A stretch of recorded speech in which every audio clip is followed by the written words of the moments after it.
विश्व भर में डांस और सिंगिंग के लिए मशहूर माइकल जैक्सन अपने आप को जवान दिखाने और बढ़ती उम्र को रोकने के लिए जिस मशीन में सोते थे, जिसे उन्होंने अपने घर में लगवा रखा था, उस मशीन को उत्तर प्रदेश में पहली बार लेकर आए हैं लखनऊ के मशहूर डॉक्टर पंकज श्रीवास्तव, जो कि अपने घर के इकलौते डॉक्टर बने।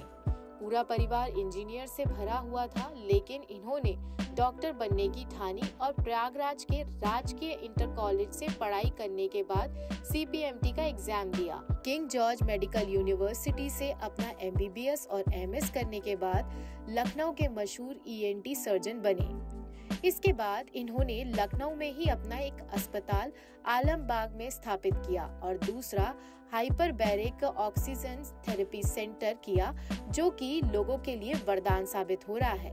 अब फिलहाल डॉक्टर पंकज श्रीवास्तव के घर में उनके दोनों बच्चे और पत्नी भी डॉक्टर हैं। हमारी शुरुआती पढ़ाई हुई है प्रयागराज, जो पहले इलाहाबाद था, तो वहाँ राजकीय इंटर कॉलेज से हमने पढ़ाई करी है। हालांकि हमारे परिवार में कोई भी ऐसा डॉक्टरी पेशे में नहीं था, बट शुरू से पता नहीं क्यों मुझे जब से भी होश संभाला है, हमें यही लगा था कि मुझे डॉक्टर बनना है। तो राजकीय इंटर कॉलेज वहाँ का सबसे अच्छा स्कूल था, वहाँ से हम लोगों ने पढ़ाई करी। बहुत हम लकी रहे कि हमारे जो आसपास के दोस्त थे, जिनके साथ हम रहते थे, वो बहुत अच्छे लोग थे। तो वहाँ से हमने पढ़ाई करी, अच्छे नंबरों से पास हुए और वहीं से फिर हमने एक कंपटीशन होता है जिसको CPMT कहते थे पहले, तो उसको हमने दिया। अच्छी बात यह है कि जितने हमारे साथ के लोग थे उन्होंने सब ने जो है इलाहाबाद मेडिकल कॉलेज चूज़ किया था और हमने फॉर्म में भरा था लखनऊ मेडिकल कॉलेज, क्योंकि हमको लगता था कि जो और अच्छा है, अगर हम जा सकते हैं तो क्यों ना आगे जाया जाए। तो बाकी सभी हमारे फ्रेंड सर्कल में सबका इलाहाबाद सिलेक्शन हुआ था और हम वहाँ से फिर लखनऊ आए। लखनऊ में किंग जॉर्ज मेडिकल कॉलेज, जो कि भारत का ही नहीं पूरे विश्व का बहुत ही अच्छा मेडिकल कॉलेज, अच्छे स्तर का है, वहाँ से हमने MBBS की परीक्षा पास करी और उसके बाद फिर वहीं से हमें MS ENT मिला, जिसमें हमने नाक कान गला में सर्जन की डिग्री ली हमने। फिर हमने यहीं लखनऊ में ही प्रैक्टिस शुरू करी। हमारा अपना अस्पताल है पंकज नाक कान गला अस्पताल आलमबाग में, तो वो सब बहुत बढ़िया चल रहा था, सब कुछ अच्छा चल रहा था। कुछ हमारे जो पेशेंट्स होते थे उसमें सडनली ऐसा होता है कि कभी कभी सुनने की नस अचानक ख़त्म हो जाती है, जैसे पैरालिसिस होता है, फालिज जिसको कहते हैं। तो यहाँ पे कहीं कोई सुविधा नहीं थी और ये जब होता है कई बार तो परमानेंट हो जाता है, यानी एक कान सडनली ख़त्म हुआ और फिर जीवन भर के लिए चला गया। तो हम लोग पढ़ाई में जानते थे कि हाइपरबैरिक ऑक्सीजन थेरेपी एक ऐसी चीज़ है जिससे कभी कभी कुछ लोगों को फ़ायदा होता है, तो हम यहाँ से भेजते थे। ये सुविधा पहले दिल्ली में थी, मुंबई में थी, तो ऐसा संभव नहीं होता था कि 10-15 पेशेंट को भेजो तो कभी एक कोई जाता था। उसमें से 2-4 लोगों में बहुत फ़ायदा होता था। तो जब फ़ायदा हुआ तो हमने सोचा कि क्यों ना इसके बारे में कुछ जानकारी और एकत्र की जाए, और इतना बड़ा प्रदेश है उस पर क्यों ना ये सुविधा होनी चाहिए। तो जब हमने जानकारी और हासिल करी, कुछ ट्रेनिंग ली इधर उधर, तो हमें पता चला कि खाली सेंसरी न्यूरल लॉस नहीं, बहुत सारी ऐसी चीज़ें हैं जहाँ पे कि हाइपरबैरिक ऑक्सीजन थेरेपी एकदम रामबाण का काम करती है। डॉक्टर पंकज श्रीवास्तव ने बताया कि उम्र बढ़ने के पीछे DNA में मौजूद टेलोमेयर प्रमुख कारण होता है। ऑक्सीजन और न्यूट्रिशन हमारे शरीर में मौजूदा ब्लड सेल्स को जीवित रखता है, लेकिन जैसे जैसे उम्र बढ़ती है वैसे वैसे ब्लड सेल्स की कार्य करने की क्षमता कम हो जाती है। ऐसे में शरीर बीमारियों की चपेट में आता है और लोग बूढ़े दिखने लगते हैं। यही वजह है कि जहां पर सारी दवाएं और सर्जरी काम करना बंद कर देती है, वहां पर ये थेरेपी काम करना शुरू करती है। हॉलीवुड और बॉलीवुड के साथ ही एथलीट और मॉडल या आम जनता भी अब इस थेरेपी की ओर जा रहे हैं। ये थेरेपी शरीर पर किसी भी तरह का कोई दुष्प्रभाव नहीं डालती। उन्होंने बताया कि जिन मरीजों को डायबिटीज होता है उनके घाव नहीं भरते, वो इस थेरेपी को ले रहे हैं। इसके बाद उनके घाव जल्दी भर रहे हैं। जिनके सुनने की नस खत्म हो जाती है, उनकी नस काम करना शुरू कर देती है, जिससे वह दोबारा सुन पा रहे हैं। जिनको लकवा हो गया है, उनके शरीर में बंद हो चुके अंगों को दोबारा कार्य में लाने में भी यह महत्वपूर्ण भूमिका निभा रहा है। कुछ लोगों में जो एजिंग प्रोसेस है, ब्यूटी है, तो फिर ये हमने देखा कि जितने अच्छे एथलीट्स हैं पूरे दुनिया में, वो अपनी प्रैक्टिस के बाद या जब वो आराम करते हैं, जब वो छुट्टी पे होते हैं, तो हाइपरबैरिक लेते हैं। बॉलीवुड के बहुत सारे जो ब्यूटी से रिलेटेड इंडस्ट्री है, उनको इसकी ज़रूरत पड़ती है। तो हमने कहा जब इतने फ़ायदे हैं तो क्यों ना हमारे पास ये हो। फिर हमने इसकी बहुत ट्रेनिंग ली, दिल्ली में ली, मुंबई में ली, वहाँ पर चंडीगढ़ में भी है ये।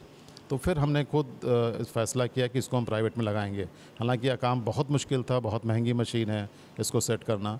और इसके साथ फिर ये हुआ कि हमारे 2 ब्रदर हैं जो इंजीनियर हैं बाय प्रोफेशन, तो वो मोबाइल इंडस्ट्री में थे। उनसे हमने बात करी कि ऐसा करना है, क्योंकि हम अकेले संभव नहीं था करना। तो उन लोगों ने भी साथ दिया, उन्होंने अपनी नौकरी छोड़ी, उन्होंने फिर साथ में ट्रेनिंग ली, उन्होंने कहा कि हम इसको करते हैं। तो एक तरह से मेडिकल सुपरविज़न हमारा था और टेक्निकल एक्सपर्टाइज़ उन्होंने अर्जित करी, और फिर हम लोगों ने इसको कोरोना काल के ठीक पहले लगाया। तो बड़ी मुश्किलें आई शुरू में। उसके बाद कोविड में भी इसका कुछ कई देशों में फ़ायदा बताया गया। तो कोविड के बाद जो सांस की बहुत परेशानी आती लोगों में, उसमें हम बहुत फ़ायदा दे पाए लोगों को। तो एक जो कि हमने कभी सोचा नहीं था कि इस तरह की कोई बीमारी आएगी, उसमें भी काम आएगा। तो कोविड में भी ये बहुत काम करता है। Hyperbaric oxygen chamber pressurise chamber है, जिसमें हम लोग 2.5 प्रेशर बनाते हैं, यानी 150 मीटर समुद्र के नीचे जितना प्रेशर इसमें जब बनता है और फिर उसमें ऑक्सीजन लेते हैं, ऐसे में शरीर के जो रेड सेल्स होते हैं वो पूरी तरह संतुष्ट होते हैं। उसके साथ ही खून के अंदर प्लाज्मा होता है, उसमें ऑक्सीजन पूरी तरह से घुल जाती है। ऐसे में शरीर के हर कोने, हर हिस्से में ऑक्सीजन पहुंच जाती है, जिससे पुरानी खराब हो चुकी सेल्स ठीक हो जाते हैं, नई सेल्स बन जाते हैं। इससे त्वचा के साथ ही शरीर के अंदर के सभी हिस्से एक्टिव हो जाते हैं। तो आज आप देख रहे हैं ये हमारा हाइपरबैरिक ऑक्सीजन चैम्बर है, जिसको हम मल्टीप्लेस चैम्बर कहते हैं। तो इस तरह के 2 चैम्बर अवेलेबल हैं। एक तो कई बार देखा होगा जो टीवी में आता है, एक्रेलिक का एक सिंगल मोनो चैम्बर उसको कहते हैं, बट वो उसमें 1.5 एटमॉस्फेरिक प्रेशर खाली क्रिएट हो पाता है। तो वो बहुत अच्छा एडवाइजेबल नहीं है जो इंटरनेशनल स्टैंडर्ड है। तो मल्टीप्लेस चैम्बर ही है जिसमें हम लोग 2.5 से लेकर 3 तक एटमॉस्फेरिक प्रेशर तक जा सकते हैं, और सही में ये हाइपरबैरिक ऑक्सीजन थेरेपी का पूरा फ़ायदा देता है। इसको अगर हम देखेंगे यहाँ से आकर के, तो इसमें अभी मरीज का इलाज चल रहा है। चैम्बर क्लोज़ होता है, इसमें हम अंदर जा नहीं सकते हैं क्योंकि इतना प्रेशर है कि इसको खोलने में हमें 15 से 20 मिनट लगता है। तो अगर हम हाइपरबैरिक ऑक्सीजन चैम्बर की बात करें तो इसका फ़ायदा 2 तरह से है। एक तो बीमारियों में, और दूसरा जो लोग नॉर्मल हैं और अपनी स्ट्रेंथ, ब्यूटी या एजिंग ठीक करना चाहते हैं।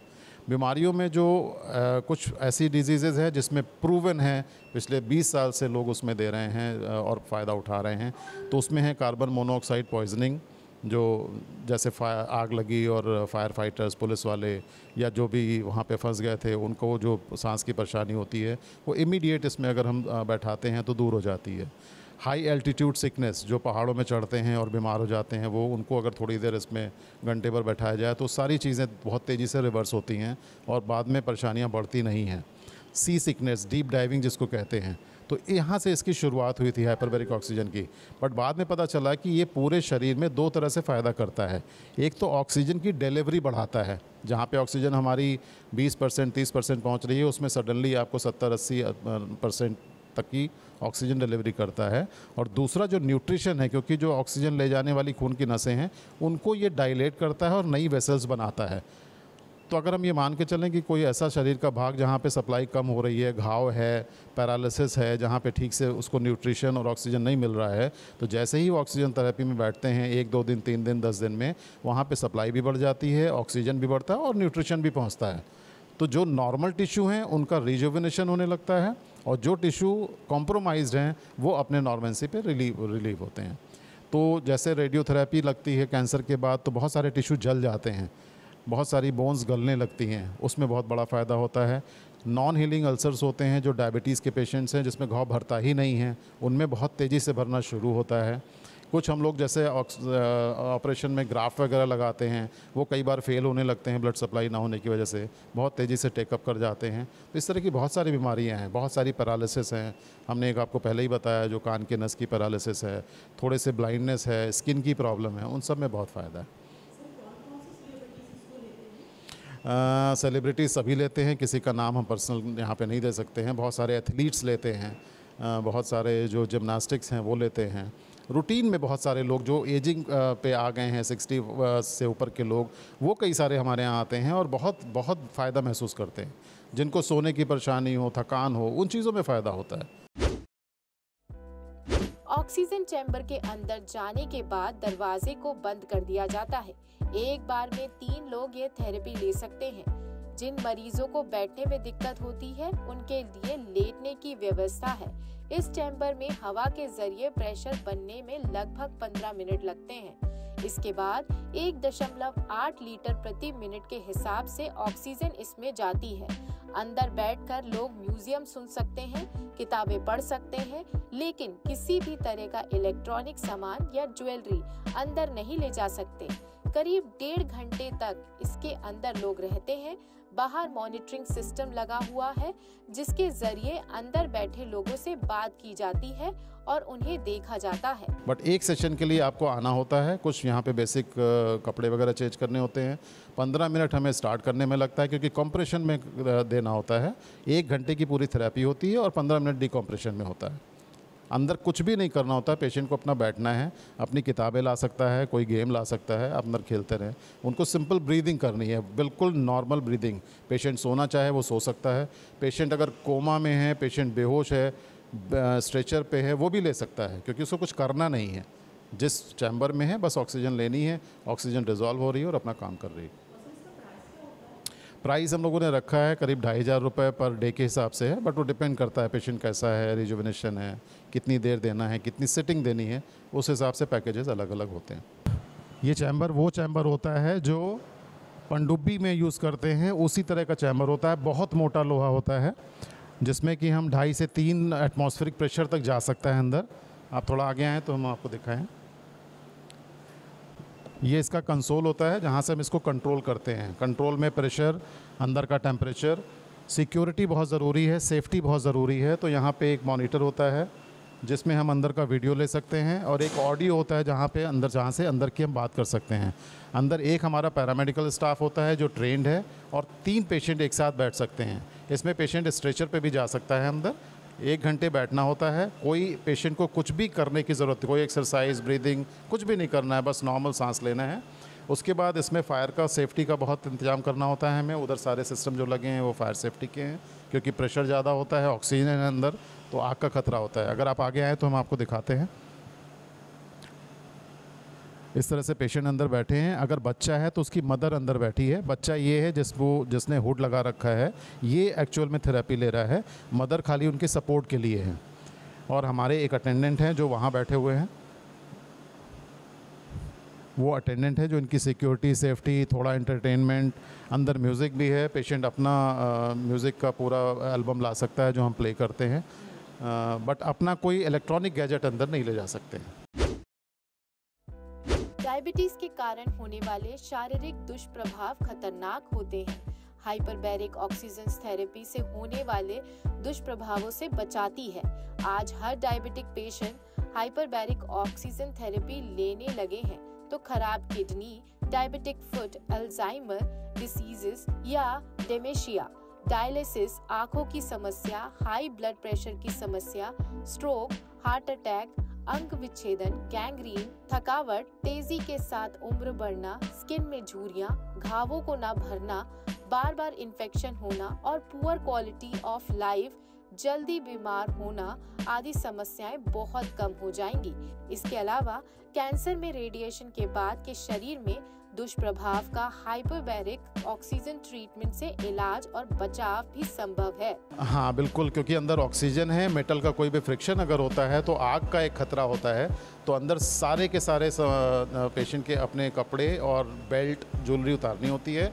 कॉटन के कपड़े पहनने होते हैं जिससे कोई फ्रिक्शन ना हो।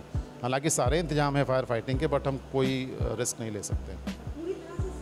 100% सेफ़ है, कोई भी प्रॉब्लम नहीं है, किसी को कोई प्रॉब्लम आज तक नहीं हुई। अगर कोई क्लॉस्ट्रोफोबिया होता है, किसी को लगता है कि उलझन हो रही है, तो हम बीच में डिकम्प्रेस करके उसको बाहर निकाल सकते हैं। लोकल 18 के लिए लखनऊ से अंजलि सिंह राजपूत की रिपोर्ट।